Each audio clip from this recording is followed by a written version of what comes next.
ओ भाई,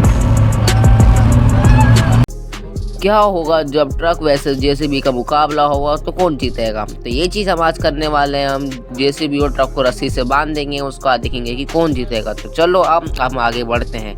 उससे पहले आप चैनल को लाइक कर देना, सब्सक्राइब कर देना। तो अब रस्सी बांध चुके हैं, अब हो रहा है मुकाबला। ट्रक भी खींच रहा है जेसीबी को, जेसीबी भी खींच रही है ट्रक को, और देखते हैं लास्ट में कौन जीतेगा। और अगर आप भी अपनी माँ से सच्चा प्यार करते हो तो इस वीडियो को लाइक और चैनल को सब्सक्राइब कर देना। तो अब चलो देखते हैं कौन जीतने वाला है। तो गाइस आखिर में वो दोनों मुकाबला लगा रहे हैं और आखिर में हमारी जेसीबी जीत जाती है। तो आज के लिए इतना ही। लाइक सब्सक्राइब कर देना। चलो फिर मिलते हैं अगली वीडियो में, तब तक के लिए नमस्कार, बाय बाय।